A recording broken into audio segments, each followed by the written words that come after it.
I used to believe in the story they fed us, that humanity clawed its way out of the mud through sheer luck and stubborn biology, that every step, from the first fish with lungs to the first ape with fire, was just chance sharpening itself into destiny.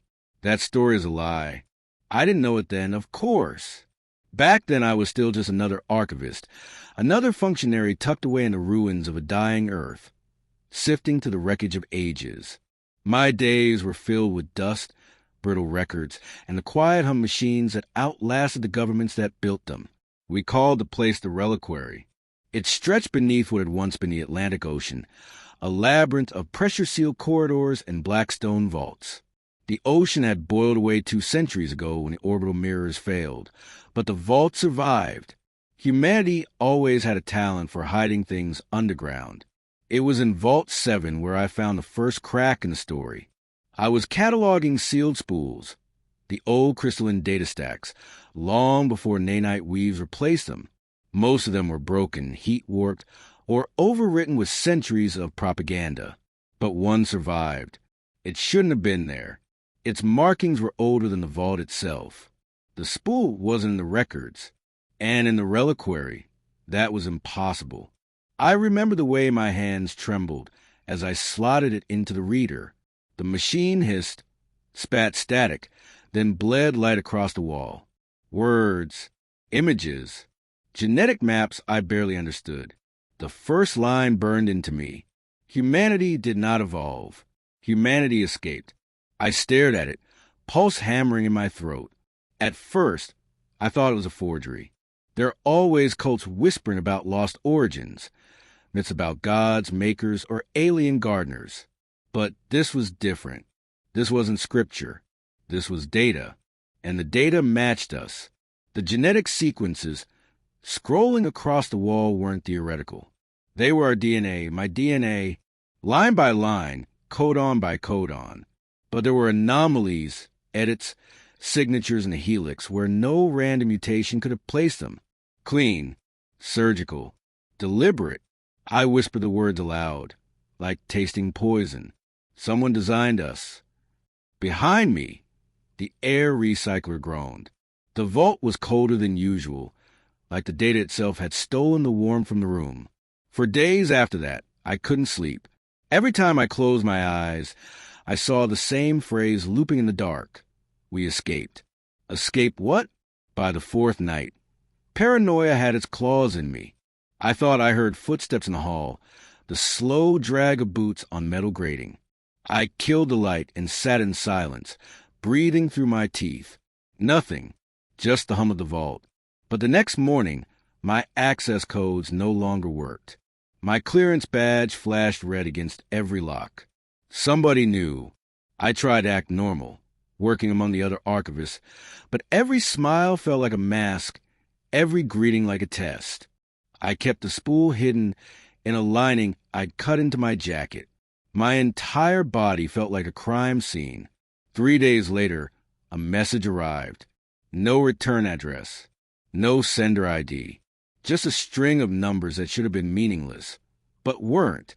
They were coordinates. To Vault 0. No one spoke of Vault 0. Officially, it didn't exist.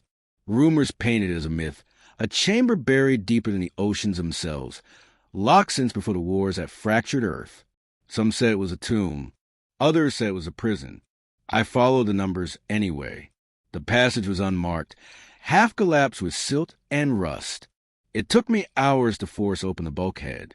The air inside was stale, heavy with the smell of stone and ancient circuitry. And there, in the dark, a machine waited. Not one of ours. Older, sleeker. Its surface shimmered like liquid obsidian. Symbols traced its hull, not letters, not glyphs, something between. And as I stepped closer, the machine stirred. Light rippled across its surface, and a voice poured into the room. Not through speakers, not through air, but inside me. You've seen the fragments. It said, now you know. Humanity didn't evolve. Humanity escaped. My knees nearly gave out. My mouth opened, but no sound came. The machine continued, as if it had been waiting centuries just for me. We were never meant to survive the pruning. The universe corrects itself. Species rise, adapt, collapse. But the machine's voice cracked, shifted into something almost human. We fled the cycle. We rewrote ourselves. And they will never forgive us. The vault seemed to tighten around me, the weight of oceans pressing down. I whispered. The machine shuddered. Its surface rippled, and for a moment, I thought I saw faces, human faces, screaming beneath the black glass. The Curators, it said, the wardens of evolution. They keep the garden trimmed. You are not supposed to exist, but you do, and they are coming. My throat was dry as ash. Why tell me this? Because you are the last key. And with that, the machine burned a symbol into the wall, a jagged spiral, etched in molten stone. Then silence.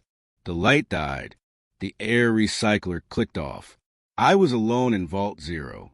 Alone, except for the echo of a truth I could never unlearn. That night, when I finally staggered back into the upper halls of the reliquary, the entire sky was burning. Not fire, not meteors. Something worse. Ships. They had found us. And in my jacket, the spool still pulsed like a heartbeat. The ships hung above Earth like teeth. They weren't ours. Their geometry was wrong. Too precise, too deliberate. Triangular spires orbiting in silence, black against the ruin of the sky. I watched them for hours from the shattered observatory dome above the reliquary, my hands pressed against the glass. No signals, no hails, just a slow, patient descent of inevitability. The others screamed. Cities went dark. Power grids flickered, then died. The Curators, though I didn't yet know their name, never fired a shot. They didn't have to. The weight of their presence was enough to crush the world. But I never saw them land. By the time I emerged from the reliquary's depths again, Earth was already fractured into silence. Whole populations gone. No wreckage. No blood. Just absence. That was when the message came. A tight beam transmission burned across the spectrum, addressed directly to my genetic signature. The spool had marked me. I was no longer hidden. Come, the voice said, if you want to know the truth. I should have refused. I should have destroyed the spool, hidden in the rubble, pretended none of it had happened. But curiosity, or maybe desperation, is a stronger leash than fear. Within a week, I was aboard the Eidolon. The Eidolon was a research vessel, though it looked more like a blade than a ship. 8 decks, crewed by the last remnants of Earth scientists, rebels, and opportunists. They claimed we were bound for the outer reach, to study a derelict object orbiting a neutron star. But the truth? They were running, just like me. Captain Vera was the first to greet me. Her skin was pale from years beneath artificial light, her eyes sharp and hollow. She didn't shake my hand. She just studied me, as if she already knew I carried something inside me the others didn't. You've seen it, she said flatly. That's why you're here. I didn't ask how she knew. I only nodded. The Eidolon slipped past the lunar graveyards, to the asteroid corridors and into deep void. The stars thickened around us, silent witnesses to our flight. For the first time in my life, Earth was just a pale dot behind us. And for the first time, I understood it was no longer home. It took 3 months to reach the derelict. 3 months of whispers, of half-truths exchanged between crew members, of strange dreams that left me sweating in my bunk. In those dreams, I saw faces press against glass, reaching, clawing, dissolving into code. I stopped sleeping. When we finally arrived, the derelict filled a viewport like a wound. It wasn't a ship. It was a cathedral, a structure of bone-white alloy, spiraling outward around the neutron star's dead light. Towers broken, spires drifting. Its architecture made no sense. Arches turned inward, bridges leading nowhere, corridors too narrow for bodies to pass. And yet, beneath the ruin, it pulsed faintly, as if some heart still beat inside. We launched drones first. Their feed stuttered with static, as if the derelict's presence bent reality around it. But one image burned clear. Bodies. Frozen corpses drifting through its halls, suspended in vacuum. Not alien. Not monstrous. Human. Their faces were pale, lips blue, eyes frozen wide in silent screams. They wore no suits, no armor, just plain fabric uniforms. Their hands were outstretched, as if reaching for something they'd lost. But what chilled me wasn't their humanity. It was their DNA. The scans came back. Every body matched us exactly. Not just similar. Identical. Down to the last codon. I stared at the data until my vision blurred. The implications gnawed at my sanity. No drift. No mutation. No evolutionary variance. These people weren't our ancestors. They weren't even cousins. They were us. Copies. Frozen for perhaps millions of years, orbiting a star that should have burned them to nothing. Impossible, whispered Dr. Halen, our geneticist, as the scans poured in. His hands shook as he wiped sweat from his brow. There should be degradation. Drift. Something. But this is perfect. Captain Vera only frowned. Nothing is perfect. We debated for hours. Were they clones? Survivors of some earlier colony? Or, and no one wanted to say it, proof that humanity had existed far longer than history admitted. That night, I returned to my bunk to find another message etched into the wall screen. Not from the crew, not from the captain, from the spool. You are not the first. It read. My skin crawled. I pressed my hand against the wall, as if I could reach through and throttle the words. Not the first what? I whispered. The screen flickered. Symbols appeared, spirals, fractals, repeating across the display like fingerprints. Then words again. You are the fracture. The cycle has been broken before.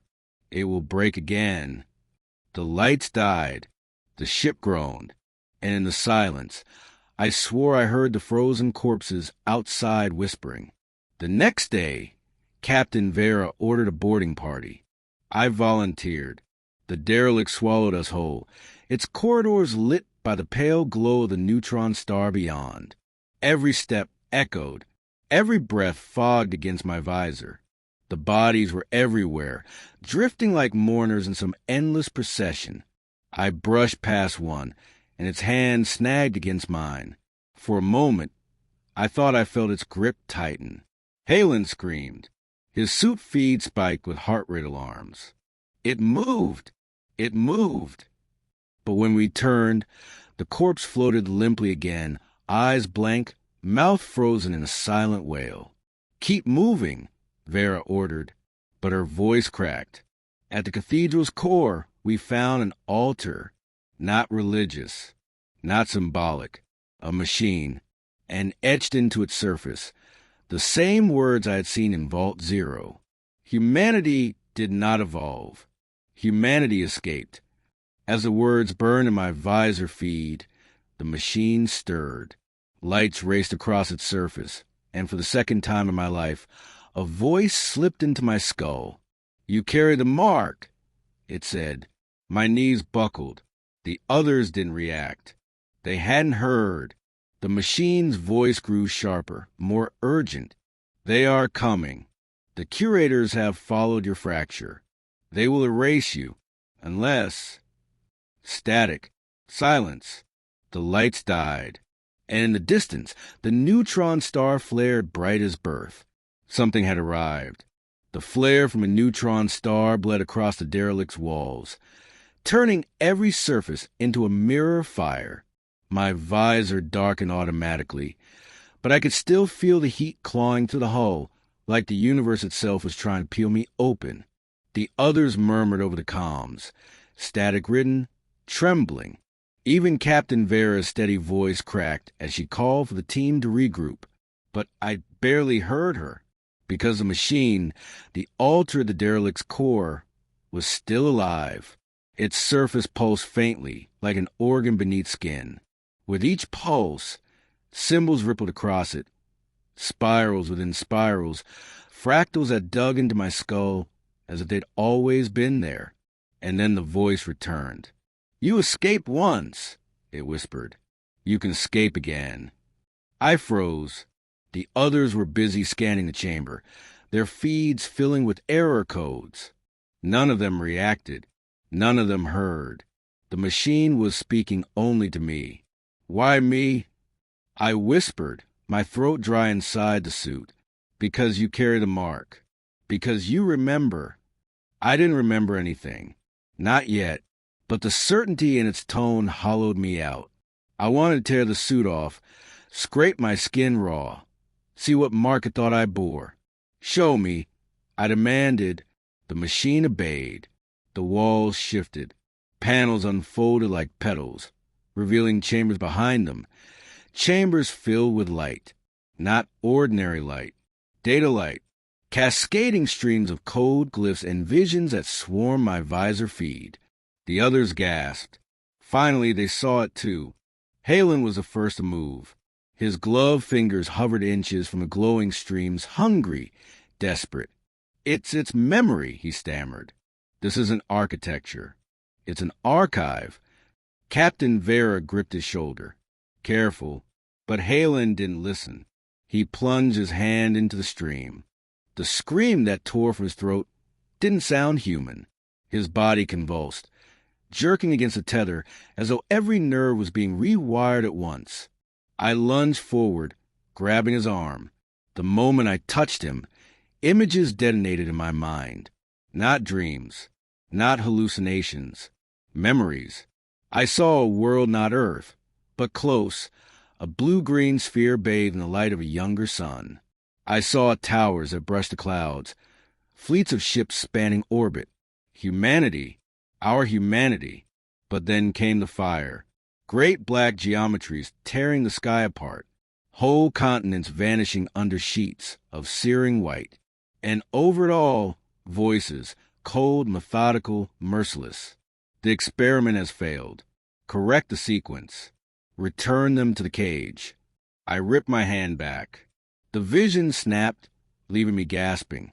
Halen dangled limp in my grip, his visor fogged with condensation, his eyes rolling in their sockets. But he was still alive. Captain Vera's voice was a razor. "What happened?" I couldn't speak. My tongue felt too heavy, my lungs too small. The machine answered for me. "They are the Curators," it said, voice reverberating through the chamber. Now everyone heard. "Wardens of the cycle, architects of evolution. They prune the garden so it never grows wild." The crew froze. Even in the silence of vacuum, I felt the weight of the words pressing us down. "They made us." Vera asked. "No," the machine replied. "They would have unmade you. But you fled. You rewrote yourselves. You broke the cycle. And for that, they hunt you still." My head spun. The visions clawed at me, refusing to fade. Humanity wasn't a fluke, wasn't the lucky outcome of endless chance. We had been something else, something wrong. I whispered the words before I could stop myself. We weren't supposed to exist. The machine pulsed in agreement. "Now you see, evolution is the prison. They are its wardens. You are the jailbreak." Vera stepped forward, her voice a blade of skepticism. "If that's true, why tell us? Why now?" The machine's light dimmed.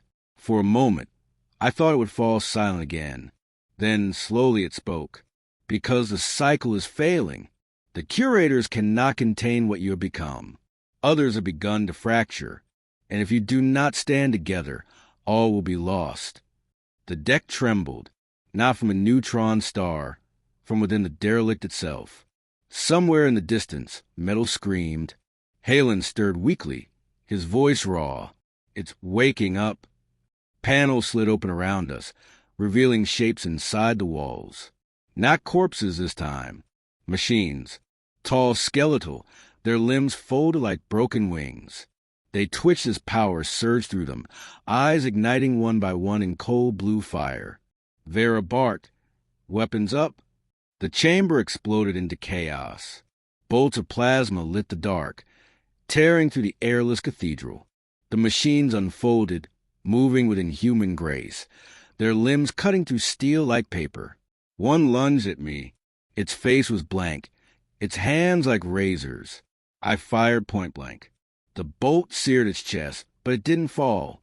It grabbed my arm, dragging me toward the archive stream. And then the machine, the altar, spoke again, its voice a roar that drowned the fight. Escape. Again. The floor split open. Light swallowed me whole. I fell through data, through memory, through the weight of centuries I had never lived. I saw humanity dying 1,000 deaths, reborn 1,000 times, always running, always hunted. And then I landed hard, gasping on the deck of the Eidolon. Not just me. Vera, Halen, and the others lay scattered around me, as if the derelict had spit us out. Behind us, the structure cracked, folding on itself, collapsing into the neutron star's gravity well. The last thing I saw before it was consumed was the altar's light, burning like an eye, and I heard its final whisper, etched into my bones. You cannot run forever. When the Eidolon broke orbit above Earth again, the world was not the same. From the viewport, I saw a graveyard of cities, vast stretches of coastline swallowed by black water. Towers collapsed into their own shadows. Lights gone, silence spreading. But it wasn't abandonment. Not entirely. Something moved among the ruins. The Curators hadn't glassed the planet, hadn't burned it clean the way they had in the visions. Instead, they had emptied it. And yet, whole regions pulsed faintly, like veins of phosphorescent fungus glowing in the dark. Cities breathing when they should have been dead. Vera called it culling. I thought of it as something worse. A harvest. We landed off the coast of what had once been Lisbon, though the maps no longer mattered. The ocean had swallowed the old world, leaving only jagged archipelagos of stone and steel. Our landing bay cracked as we touched down, the air reeking of salt and smoke. We weren't alone. The council was waiting for us. They emerged from the mist in polished enviro suits, their insignias gleaming like they'd been spared the planet's decay. The council had ruled Earth since the fall of the last nation-state, a patchwork of corporate dynasties and military syndicates. To the average survivor, they were gods. To me, they were the keepers of the lie. Their leader, Chancellor Oren, greeted us with that same practiced smile I remember from the archive broadcasts. His eyes didn't smile with the rest of him. "You shouldn't have come back," he said. Vera stood her ground, helmet under one arm. We didn't have a choice. Oren's gaze flicked toward me. I felt the weight of it like a blade against my throat. Especially not him. The council herded us into the old transit tunnels beneath the city. They still worked, flickering mag rails carrying us into the deep. Down here, the walls weren't rust or ruin. They gleamed, active, maintained. The reliquary hadn't been the only archive. They called this one the Abyssal Vault. I didn't know what unnerved me more, the sheer scale of it, or the fact that the council didn't look surprised to see us. It was as though they'd been waiting. Inside, the walls pulsed with bioluminescent veins. Machines older than any human design hummed softly, embedded in the stone like fossils. "Your kind always comes here," Oren said as we disembarked. His voice echoed strangely in the cavern. "Every time the cycle begins to break, one of you stumbles on the truth. Every time you think you're the first." My stomach dropped. "What do you mean every time?" Oren's smile widened. "Cruel now. Did you really think you were unique? That this rebellion of flesh against fate was new? Humanity has tried to escape the cage before. And every time the Curators find you, every time you fail..." Vera spat the words. "You knew."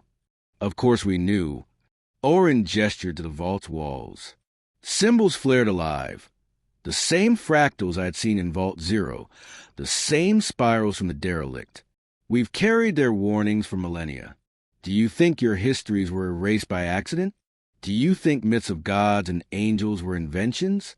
They were fragments, misunderstood glimpses of the Curators.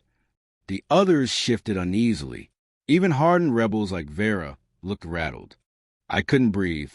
I stepped closer to the walls, watching the symbols churn.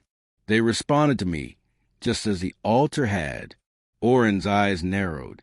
Yes, you are marked. I wanted to deny it, but the proof was blazing across the stone. Why me? I demanded. Oren's voice softened, almost pitying, because you carry the lineage of the first jailbreak. Your blood is a thread they couldn't cut. Every cycle, it resurfaces. Every cycle, one of you awakens a memory.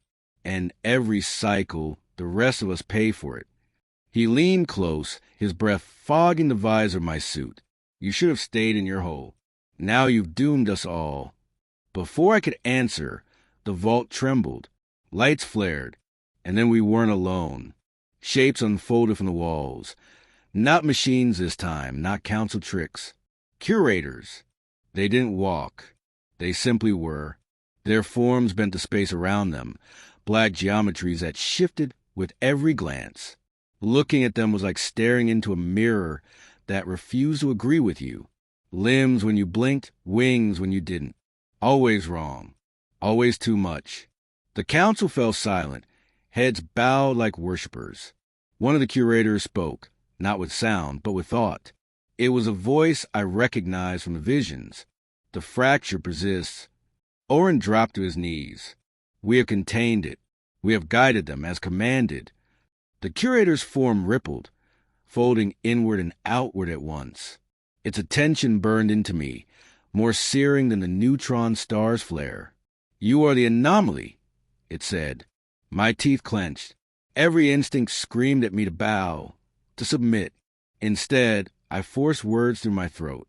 If we weren't meant to exist, why are we still here? The air shuddered. The thing's presence tightened, pressing every atom of me toward collapse. Because you ran, it said simply. Because you broke the chain. But you cannot run again. The cage will close. Vera stepped forward, rifle raised. We'll burn the cage before we crawl back into it. For a heartbeat, I thought the Curator would obliterate her where she stood. Instead, it drifted closer to me, its edges blurred, impossibly sharp and impossibly soft all at once. You are the last key, it said. Your choice will decide whether humanity survives or is erased. Then, without warning, the vault ruptured. Walls split open as alarms wailed. The Curators vanished as quickly as they had appeared, folding out of existence. The council scattered in panic. And as the ceiling collapsed, Vera grabbed my arm, dragging me toward the mag rail. The last thing I saw before the darkness swallowed us was Oren's face, twisted in rage. You'll kill us all, he screamed. But the echo of the Curator's words followed me into collapsing tunnels. Your choice will decide. We left Earth burning behind us. The Eidolon clawed into the void. Engines howling as the ruins of the abyssal vault collapsed into black water. Below, the Council's last stronghold folded under the weight of Curator fire. I should have felt relief, seeing their lives crumble into dust. But instead, I felt only the echo of Oren's voice, ragged with fury. You'll kill us all. For the first time, I wondered if he was right. Vera said nothing for 3 days. She kept to the bridge, her hands always on the controls, eyes locked on the stars.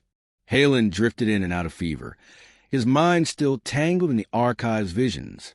The rest of the crew whispered in corners, their voices sharp with fear. And me? I dreamed.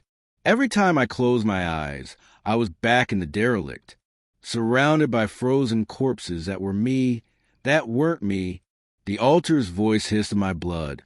Escape again. Escape again. But there was nowhere left to run. Not from the Curators. Not from myself. It was Vera who finally broke the silence.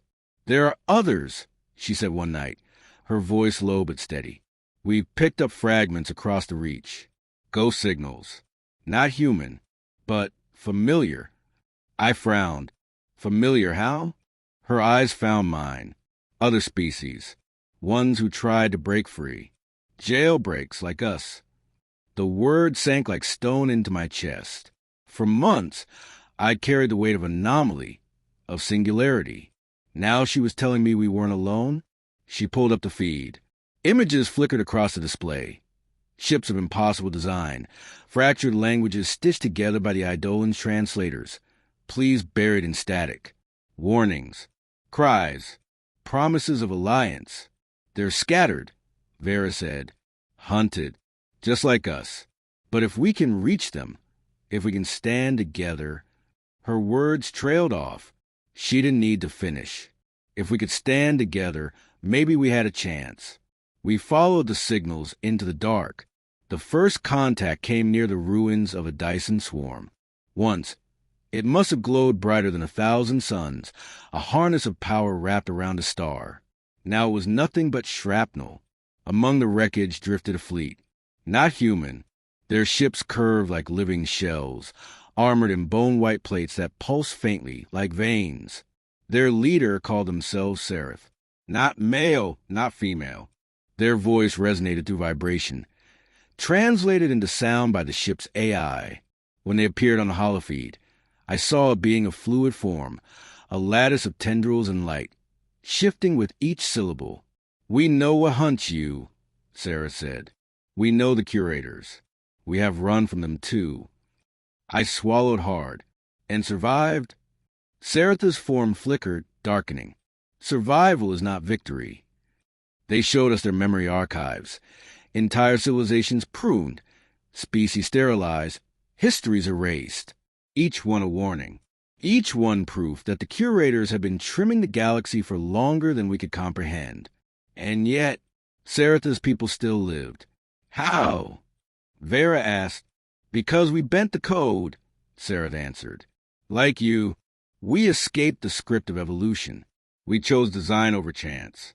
For that, we are cursed. But we are also free." The words settled into me like fire. Cursed. Free. Both truths at once. More jailbreak species found us in the weeks that followed. Insectoid minds whose ships sang in resonance. Machine intelligences born from flesh, but no longer bound to it. Amphibious giants who carved their history into living planets. All outcasts. All hunted. Together. We gather at the edge of the reach, orbiting the shattered Dyson swarm like carrion birds around a carcass. And then the Curators came. Not the towering geometries that stalked Earth, but their enforcers. Machines shaped like weapons, blades, and angles in black fire. Their fleet unfolded from nothing, space itself bending to spit them out. The void lit with war. I'd like to say we fought bravely, that we matched them blow for blow, that the unity of the broken could stand against perfection. But that would be a lie. The Curators cut through us like surgeons. Entire fleets blinked out in silence, erased without even wreckage left behind. Their weapons weren't destruction. They were correction, undoing, resetting the code of existence itself. I watched Saratha's ship split apart, their fluid body scattering into light.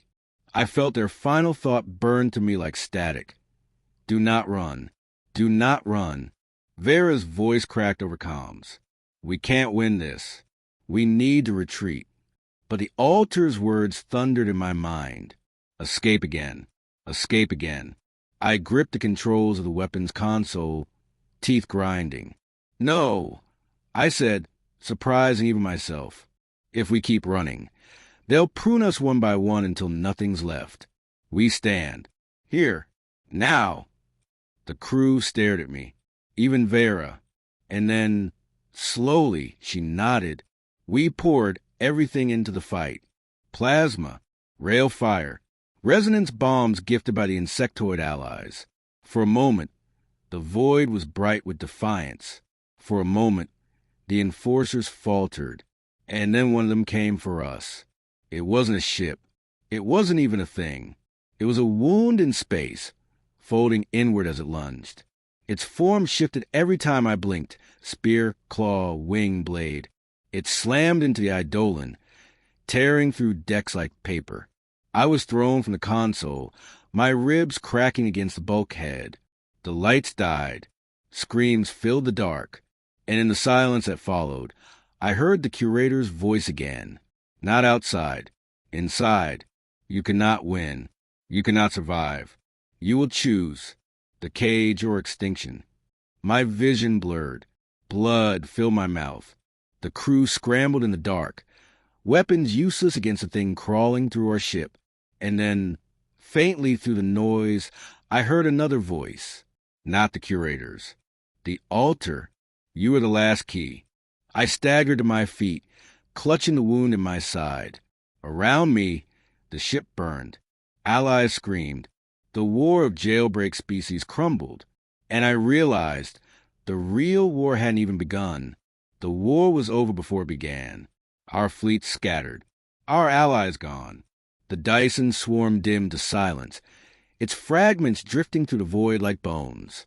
The curator enforcers did not chase. They didn't need to. Their message was already carved into our flesh.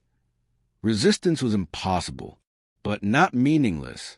Because when Saratha's final thought burned into me, do not run, it carried more than desperation. It carried coordinates. And so the Eidolon, battered and bleeding, limped toward the far edge of the galaxy, toward a world that shouldn't have existed. We called it the Archive Planet. It wasn't a planet in the ordinary sense. From orbit, it looked like a scar on the universe. Half rock, half machine, its surface scarred with titanic fissures where oceans had boiled away. Vast latticework towers reached into space, skeletal remnants of a megastructure that once wrapped the whole sphere. But the strangest thing wasn't the ruin. It was the silence. No curator presence. No enforcers. No correction. As if they refused to touch it. We descended into the atmosphere, the ship groaning as turbulence clawed at its wounded hull. Below, the surface stretched like a graveyard. Cities frozen mid-collapse. Spires leaning into dust. Entire continents hollowed out by excavation. Halen muttered prayers under his breath. Vera gripped the controls so tightly her knuckles bled white. And me? I couldn't shake the feeling that the planet was watching us. We landed in the shadow of a tower that pierced the clouds. Its base was a wound in the earth, a cavern wide enough to swallow mountains. We followed its tunnels inward, lights cutting through endless dark. And then we found them. Not machines. Not curators. Bodies. Human bodies. Millions of them. Arranged in vast concentric rings. Frozen in crystal coffins that pulsed faintly with power. Not decayed. Not degraded. Preserved. Perfect. Each face was familiar. Too familiar. They were us. Vera's voice cracked. Clones. No, Halen whispered.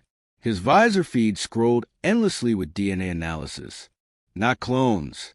Originals. The floor dropped out of my soul. What do you mean, originals? Halen turned, his eyes wide with terror. They're older than us. Their DNA is, it's exact, yes, but aged. The markers, these people lived hundreds of thousands of years ago. The words punched through me like shrapnel. Hundreds of thousands of years. Before our recorded history. Before Earth itself had carried us. And they were human, not alien gardeners. Not gods. Humans. I staggered back, clutching the wall. The coffin stretched in all directions, a labyrinth of mirrored faces. Generations before us. Generations who had walked, spoken, loved, and then disappeared. Impossible, Vera muttered, though her voice was hollow. How could they have been here? The answer came from the tower itself. Lights rippled across the chamber, bleeding into the walls. The coffins glowed brighter, and a voice filled the cavern. Not the curators. Not the altar. Human. We are the makers, it said. The air froze in my lungs. The voice carried across every frequency, every nerve, every thought. It was calm, patient, but beneath it, I heard something colder, indifference. You are not children of chance, the Maker said. You are our legacy, our continuity.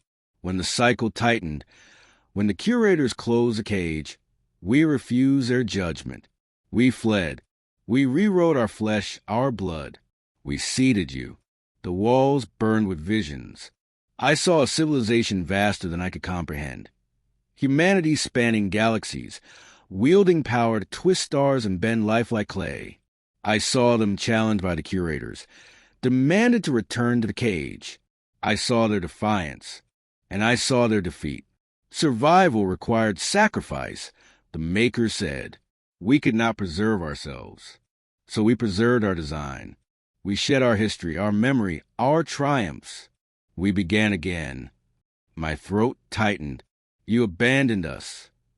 Not abandoned, the voice replied. Preserved. You were born from our escape, our last defiance. You are the fracture we left in the cycle. I shook my head violently. You made us to suffer, to be hunted, to die over and over again in your place. The silence that followed was worse than any denial, because it was agreement. You carry our burden, the Maker said, because you carry our mark. One of you, every cycle, always remembers.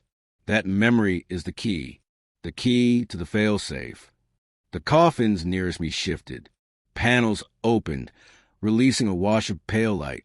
And there, inside, I saw her, a woman. Her face was my face. Older, hardened, eyes like mine, but filled with knowledge I couldn't bear. The Maker spoke again. She was the last of us. She bore the seed that became you. You are her echo. My legs buckled. I collapsed, my palms slamming into the cold floor. My chest heaved with fire. I wasn't chosen. I wasn't marked. I was recycled, a copy of a copy, an echo of a woman who had lived and died eons ago. Her defiance condemned to repeat itself forever. Vera tried to pull me up. Don't listen to them, she hissed. They used you. That doesn't mean you have to play their game. But the Maker's voice rose above hers, deep and commanding. The failsafe lies within you, a design woven into your blood. It is the only weapon against the curators. Without it, you will be erased. With it, you may escape again. The coffins around us pulsed brighter, millions of human faces glowing in silent witness. The voice hardened. Choose. I screamed, my voice tearing raw against the cavern stone. You left us to die. You turned us into bait. The Makers did not answer, because the truth needed no answer. And as the tower trembled, as the coffins cracked with light, as the weight of millennia pressed down upon me, I realized the worst part. They hadn't betrayed us. They had betrayed themselves. And we were just the fallout.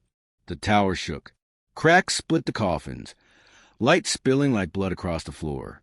Millions of faces stared through glass, each one mine, each one hers, the woman who had lived before me, who had dared to defy the curators first.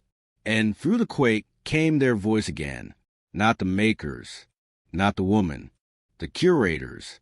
You are an anomaly, error, you will be erased. The cavern roared as reality tore open. The enforcers unfolded in midair, their bodies fractal and shifting, blades of dimensions slicing through stone. They flooded the archive planet like a tide of knives. Halen fired wildly. His screams lost the din. Vera dragged me backward, her rifle crackling with plasma. But every shot vanished into nothing, unmade before it struck. I couldn't move, couldn't breathe. The failsafe, the word itself was poison in my veins. I didn't want it. I didn't want to be anyone's weapon. But then the coffin before me shattered. She stepped out. The woman, my mirror. Her body was half light, half flesh. Her face blurred between mine and something older, sharper. Her eyes burned with the memory of 1,000 lives, 1,000 deaths. She reached for me, and when her hand touched mine, I felt it, the failsafe. It wasn't a weapon, not in the way the Makers wanted. It wasn't fire or blade or bomb. It was choice, a rewrite, a fracture in the code of reality itself. The Curators shrieked in unison, their voices like tearing metal.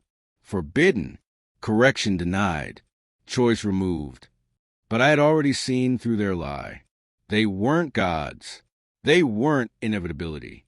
They were wardens, jailers, parasites who thrived only so long as the cage remained closed.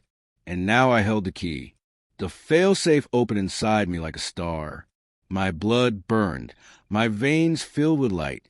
The archive planet dissolved into geometry, collapsing into equations I suddenly understood. Every law of nature, every constant, every rule written into the cage of evolution. I could rewrite them all. Vera's voice pierced the storm. "Do it," she screamed. "End it." But another voice whispered in my ear. "The Makers. Be careful. Choice cuts both ways. You may free yourselves or unmake everything." I looked at the Curators, their forms unraveling under the pressure of my awakening. I looked at the coffins, millions of humans who had chosen memoryless rebirth instead of extinction. I looked at Vera, her eyes fierce, her faith in me absolute. And for the first time, I didn't feel like an echo. I felt like something new. I raised my hand. Light poured out, burning through the cavern, through the planet, through the galaxy itself. The cage shattered. The evolutionary script unraveled.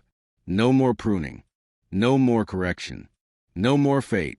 The Curators screamed as their forms imploded, erased not by fire, but by irrelevance.